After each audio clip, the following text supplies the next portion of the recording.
যদি গোল বাড়ান একটা ভাড়ুয়া লিয়া যায় আমার বাড়ির পাশে রাখি, কোনো মানুষ হিংসা করে যদি ওই ভাড়ুয়া পায়খানা করে ওর জীবন থমু দেখবার বেলা আমার ভারত তুই পায়খানা করলু গে।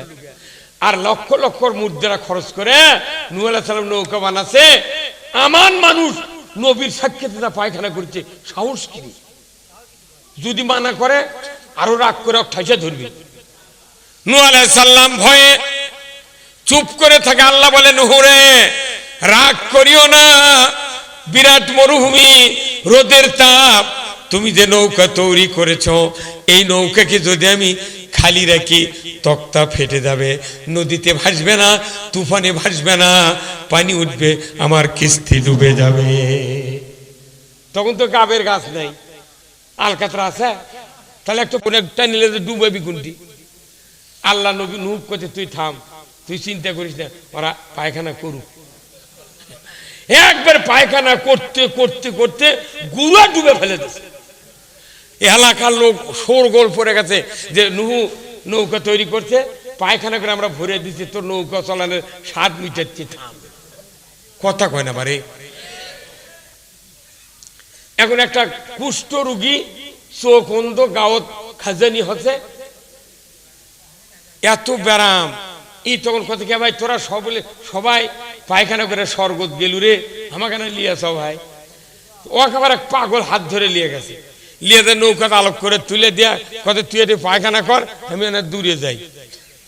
ওই কতক্ষণ আর বসে থাকে কাঠের গুড়ার উপর, চড়াট নেই, কিছু নেই, ফুস করে ওর মধ্যে গুপপুতকে পড়ে গেছে।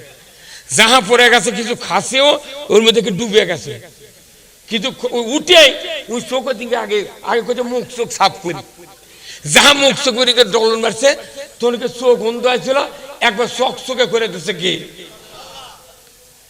চোখ চোখ করে দিচ্ছে, শরীরে ঘাও।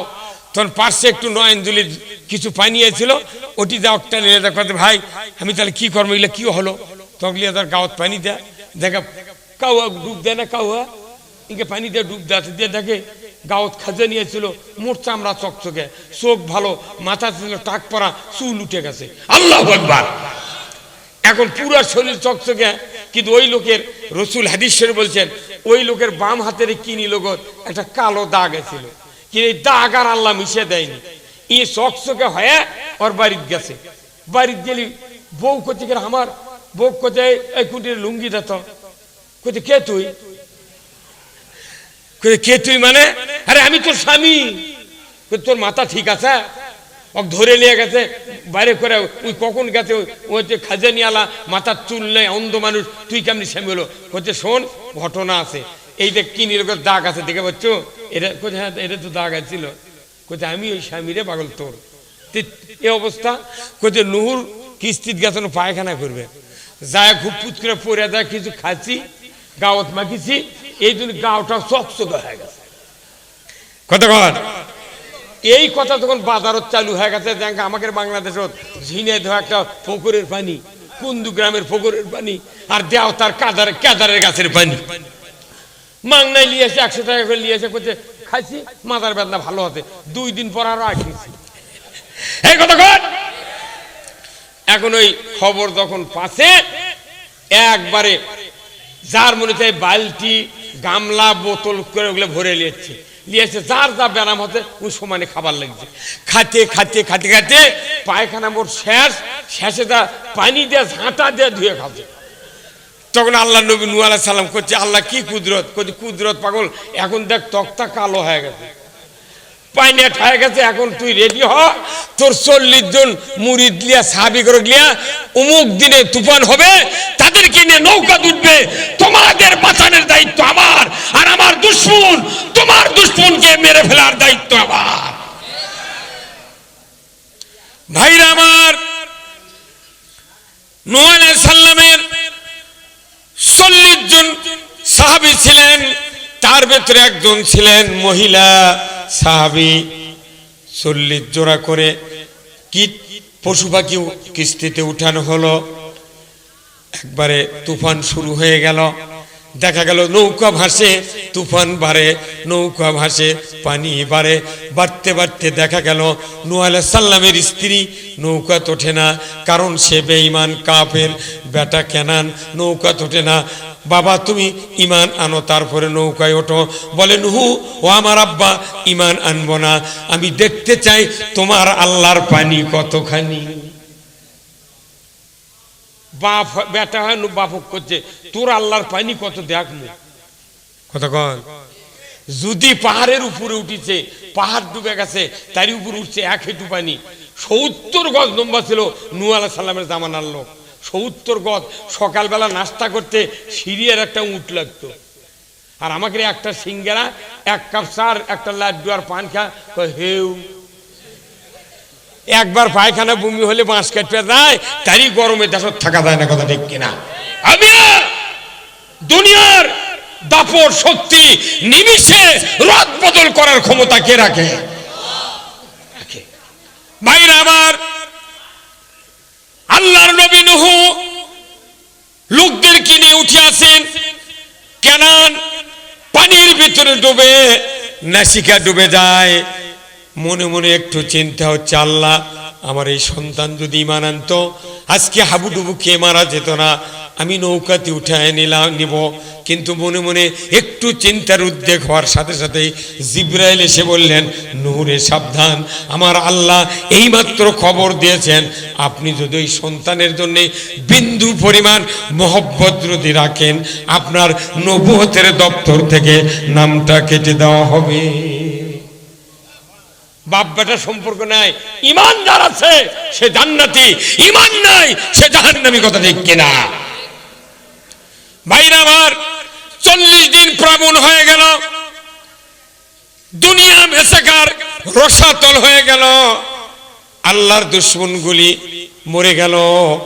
যখন আবার পানি কমতে শুরু করলো, যদি পাহাড়ের কিনারায় নৌকা লেগে গেল।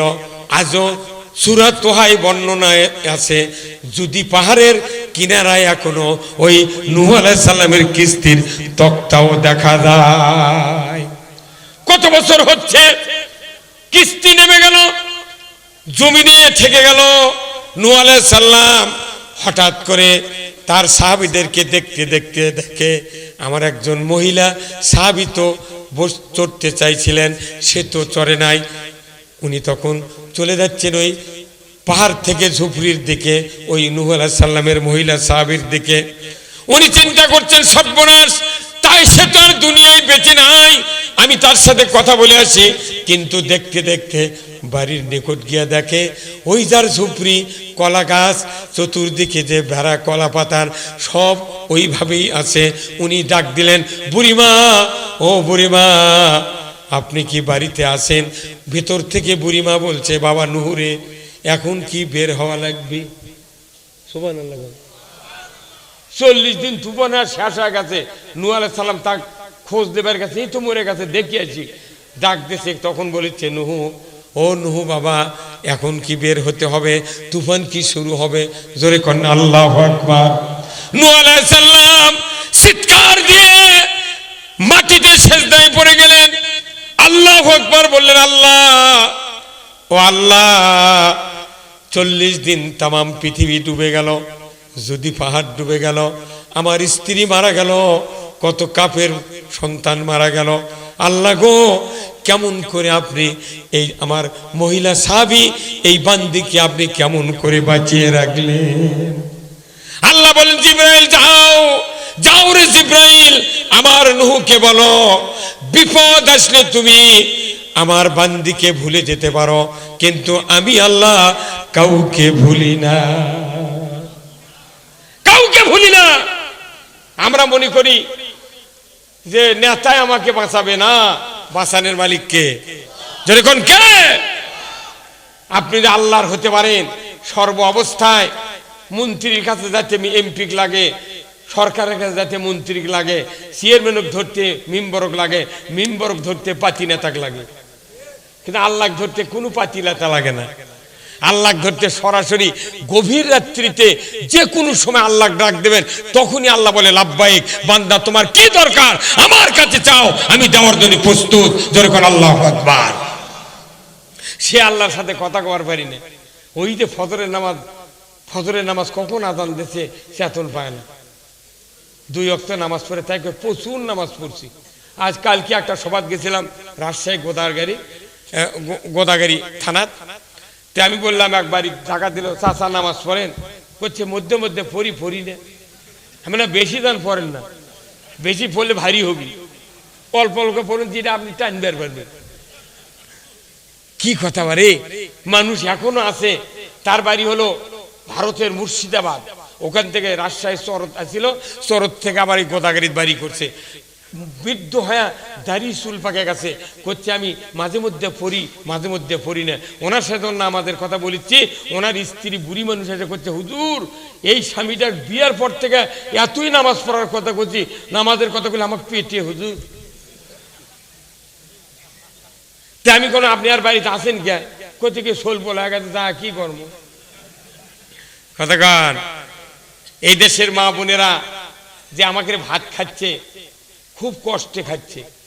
যে লোক বিড়ি সিগারেট খায়, ওর গায়ের গন্ধ, জামার গন্ধ, গিঞ্জির গন্ধ, উইটি মিন্ডা হাইটা দেয় সেটা গন্ধ, বালিশের গন্ধ, চাদরের গন্ধ, জিটি যাবি সেটি গন্ধ। পড়ার বিটির বাড়ির যাওয়ার জায়গা নেই, দেখে ওই করে খাচ্ছে ভাত। এই কথা কোন জায়গা?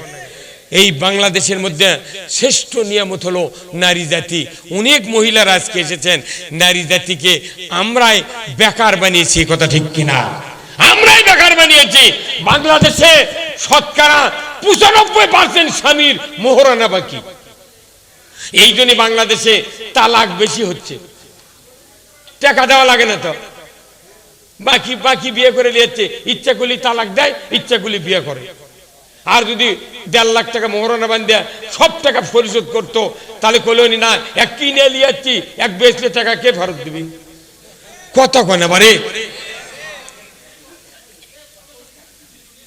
হ্যাঁ? এটি যদি বলা হয় কার কার মোহরানার শোধ আছে, এই যে আলু লাগান, এই যে ব্যবসা করেন, কোনো মানুষ জীবনে দেখলো না ইচ্ছা করে স্ত্রী 50,000, 10,000, 20,000 টাকা দিয়ে মাপ নিল। আল্লাহর নবী বলছেন, সম্পদের বিনিময়ে কিংবা জমি জেরাতের বিনিময়ে, কোন গহনার বিনিময়ে স্ত্রীর মোহরানা যদি পরিশোধ না করে স্বামী মারা যায়, কিয়ামতের দিন ওই স্বামীকে জানাকারের কাঁটাতে উঠতে হবে।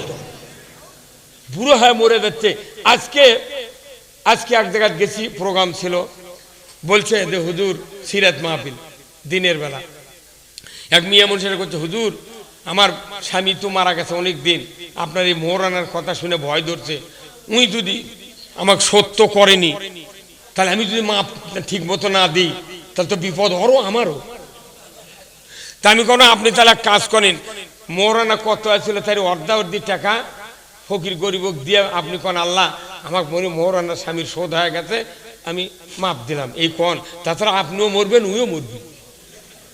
বক্তৃতা শুনলে মেয়ে মানুষের ভয় হয়। কথা কাফেরেরা, ইহুদিরা, নাসারারা নূহ আলাইহিস সালামের নৌকায় লাফ দিয়ে ওঠে, খেলা করতে করতে এক পর্যায়ে রাগ করে ওই কওমের লোকেরা পায়খানা করা শুরু করলো।